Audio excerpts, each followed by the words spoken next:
The cemetery was quiet that morning. A soft fog rolled through the rows of headstones, clinging to the grass like a shroud.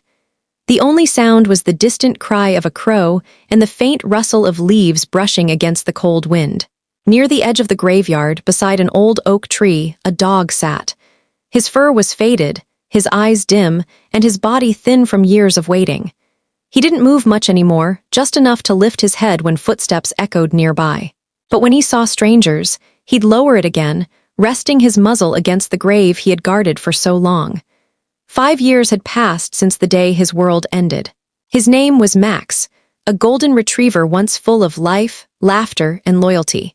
He had belonged to an elderly man named Henry, a widower who lived alone in a small cottage on the outskirts of town. For years, they were inseparable, every morning walk, every quiet dinner, every evening by the fireplace. Henry used to say, "You're all I've got, Max." And Max understood. His world began and ended with Henry. But time has a way of taking what we love most. One winter morning, Henry didn't wake up. The neighbors found him still in his chair, the fire burned low, and Max lying at his feet, whimpering softly. When they carried Henry away, Max followed the car until his legs gave out.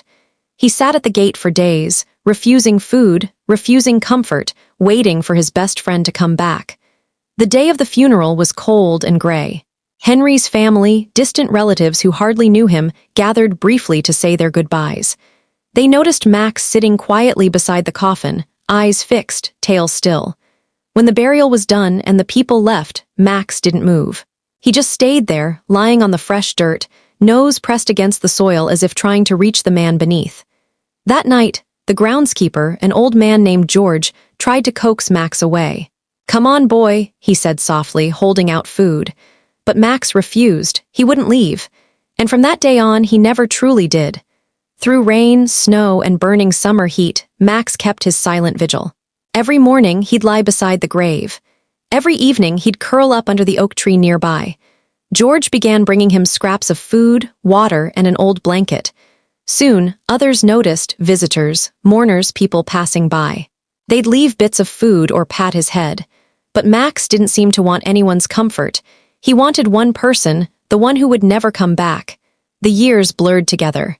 The seasons changed, leaves fell, snow blanketed the earth, and flowers bloomed again. Yet Max remained. His fur grayed, his body weakened, but his loyalty never wavered. People started calling him the guardian of the graveyard. Local newspapers wrote about him, and soon he became something of a legend, a symbol of love that even death couldn't break.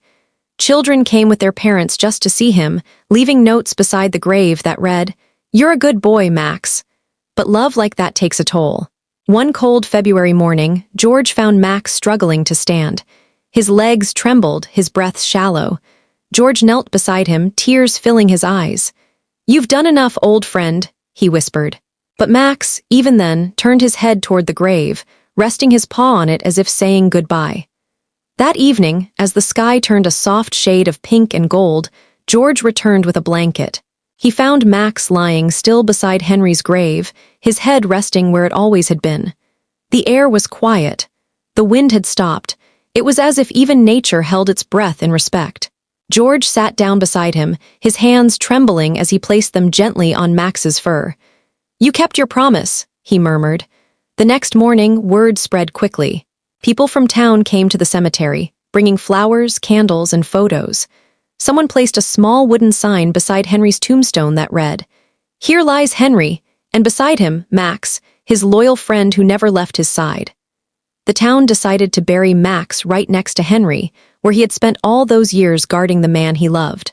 The mayor himself attended the small ceremony, saying, "There are few friendships as pure as this." Max didn't understand death, he only understood love. As the sun set that evening, golden light spilled across the graves. The oak tree swayed gently in the wind, and the sound of birds echoed faintly. For the first time in 5 years, the spot by Henry's grave was empty, but somehow it felt full.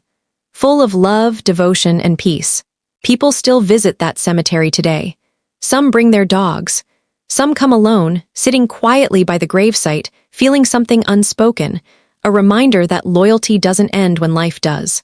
And sometimes, when the fog is thick and the wind is just right, The groundskeeper swears he still hears the soft padding of paws and the faint sound of a dog sighing contently under the oak tree.